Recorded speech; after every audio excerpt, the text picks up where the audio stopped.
저는 오늘 우리의 하나님이란 제목으로 여러분과 함께 은혜를 나누고자 합니다. 본문 말씀은 마태복음 22장 23절로 33절입니다. 하나님이 너희에게 말씀하신 바 나는 아브라함의 하나님이요 이삭의 하나님이요 야곱의 하나님이로라 하신 것을 읽어보지 못했느냐. 하나님은 죽은 자의 하나님이 아니요 산 자의 하나님이시니라 하시니 무리가 듣고 그의 가르치심에 놀라더라. 이 세상에는 신은 죽었다, 신은 없다고 말하면서 인간은 스스로 자신에 대한 책임을 지고 당당히 살아야 한다고 주장하는 사람들이 있습니다. 그러나 이렇게 인본주의를 선언한 오늘날 이 시대의 모습은 어떻습니까? 사람들은 정신적 암흑과 더불어 급변하는 정세 속에서 삶의 의미와 가치를 상실한 채 불확실성의 시대를 표류하고 있는 것입니다. 그런데 우리 그리스도인들은 하나님이 살아계심을 확실히 믿으면서도 우리가 믿는 하나님이 어떤 분이신가에 대해 질문을 받으면 막상 분명하게 설명하지 못하는 경우가 많습니다. 그러므로 저는 오늘 본문 말씀을 통하여 우리의 하나님은 어떤 분이신가를 말씀드리고자 합니다. 먼저 아브라함의 하나님이 우리의 하나님이 되십니다. 아브라함은 하나님께서 약속하신 대로 100세 독자 이삭을 낳았기 때문에 그 아들을 눈에 넣어도 아프지 않을 만큼 사랑했습니다. 그런데 성경 창세기 22장에 보면 이삭이 성장해서 소년이 되었을 때 하나님께서 아브라함에게 충격적인 명령을 내리셨습니다. 모리아 땅으로 가서 독자 이삭을 번제로 드리라는 것이었습니다. 그러자 아브라함은 두말하지 않고 이삭을 데리고 사흘 길을 가서 하나님께서 지시하신 산에 이르러 그곳에 단을 쌓고 이삭을 결박하여 나무 위에 올려놓았습니다. 그런데 아브라함이 이삭을 향해 칼을 내리치려는 순간 야훼의 사자가 하늘에서부터 그를 불러 아브라함아 아브라함아 그 아이에게 내 손을 대지 말라.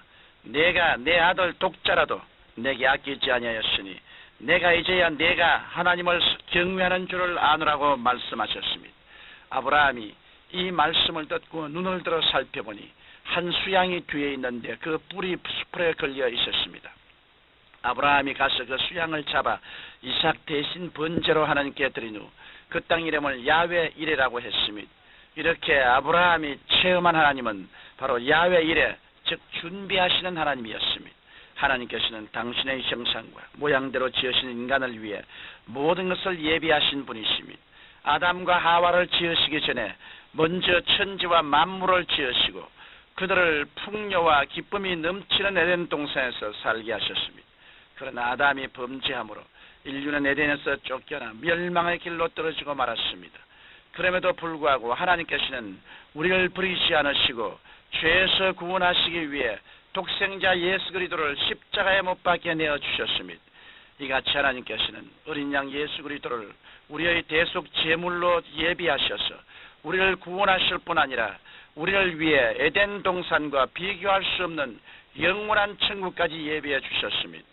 아브라함이 체험한 야훼 이레 하나님은 바로 우리의 하나님이 되십니다.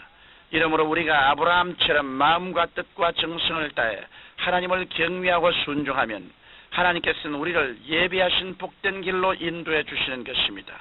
또한 이삭의 하나님이 우리의 하나님이 되십니다. 이삭은 위대한 신앙을 소유한 아버지 아브라함의 덕분에 많은 땅과 재물과 짐승과 노비를 고스란히 물려받았습니다. 게다가 이삭은 소년 시절부터 하나님과 아버지의 뜻을 전적으로 쫓는 순종의 사람이었습니다. 성경 창세기 26장에 보면 그러한 이삭이 농사를 지으면 소출이 100배나 되었고 그가 우물을 파는 곳마다 샘이 솟는 평탄하고 풍성한 삶을 살았습니다. 이삭의 하나님께서는 오늘날 우리의 하나님이 되십니다. 하나님께서는 독생자 예수 그리스도를 통해 예비하신 각양 좋은 것들을 우리에게 값없이 선물로 다 주셨습니다. 먼저 하나님께서는 우리에게 용서와 의를 선물로 주셨습니다. 우리는 죄짓고 불의하고 추악하여 버림을 받아야 마땅한 존재임에도 불구하고 예수님의 보혈의 공로로 우리의 과거와 현재와 미래의 죄를 다 용서받고 하나님께 값없이 이롭다 인정함을 얻은 것입니다. 얼마 전 제가 어떤 일본 사람을 전도하는데 그가 묻기를 나는 좋은 일을 많이 못했는데 어떻게 천국에 갈 수 있습니까? 라고 했습니다. 그래서 저는 구원은 값없이 받는 것입니다. 사람이 좋은 일을 많이 한다고 천국에 가는 것이 아닙니다. 우리 죄를 대신 지시고 십자가에 돌아가신 예수님을 믿기만 하면 구원은 값없이 선물로 받는 것입니다라고 대답했습니다. 그리스도의 구원은 너무나 값진 것이므로 그 가치를 환산할 수 없습니다. 따라서 구원은 돈이나 인간의 선행이나 그 어떤 것을 주고도 얻을 수 없으며 하나님께서 예수 그리스도를 믿는 자에게 값없이 선물로 주시는 것입니다. 나아가서 하나님께서는 우리에게 건강의 복과 범사의 복을 선물로 주셨습니다. 우리의 병과 연약한 것을 친히 담당하시기 위해 예수님께서 채찍에 맞으셨습니다. 우리의 저주를 속량하시기 위해 예수님께서 가시 면류관을 쓰시고 피 흘려 주셨습니다. 그 은혜로 우리는 병에서 고침받고 범사의 형통한 복을 누리게 된 것입니다. 또한 하나님께서는 믿는 자에게 영원한 천국과 부활을 선물로 주셨습니다. 그래서 우리는 이 땅에서의 삶이 끝나면 영화로운 몸으로 변화되어 주님 계신 천국에서 주님과 함께 영원한 복락을 누리게 되는 것입니다. 이러므로 우리는 이삭의 하나님이 내 하나님이 되심을 깊이 감사드리고 그리스도를 믿고 순종하는 삶을 살아야 하겠습니다. 나아가 야곱의 하나님이 우리의 하나님이 되십니다. 야곱은 하나님을 믿는 사람이었지만 육에 속한 사람이었습니다. 그는 형을 속이고 장자의 명분을 빼앗았으며 아버지를 속이고 형 대신 장자의 축복을 받았습니다. 그 때문에 야곱은 자신을 죽이려는 형을 피해 외삼촌 집으로 도망가서 20년 동안이나 머슴살이를 해야 했습니다. 그러나 야곱은 거기서도 외삼촌을 속였으며 그 역시 외삼촌에게 속임을 당하기도 했습니다. 그 후 야곱은 외삼촌 몰래 짐승과 종과 가족을 데리고 고향으로 가려다가 외삼촌에게 잡혀 죽을 뻔했으나 하나님의 보호로 겨우 위기에서 벗어날 수 있었던 것입니다. 그런데 야곱과 가족들이 고향으로 돌아가고 있을 때 형이 에스가 400인의 군대를 거느리고 달려오고 있었습니다.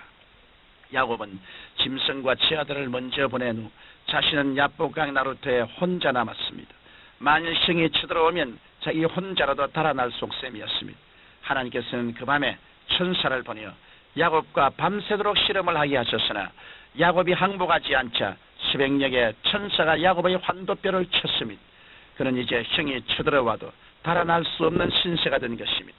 그제야 야곱이 깨어져 모든 것을 포기하고 오직 하나님만 의지하게 되었을 때 하나님께서는 그를 승리자 이스라엘로 불러주셨습니다. 그리고 야곱을 죽이려던 에서의 군대는 오히려 야곱을 호위하는 군대로 변하는 놀라운 일이 일어났던 것입니다. 여러분, 우리도 야곱같이 불신앙을 회개하고 깨어져 하나님만 의지하면 성령께서는 우리의 모든 것을 책임져 주시고 돌보아 주시는 것입니다.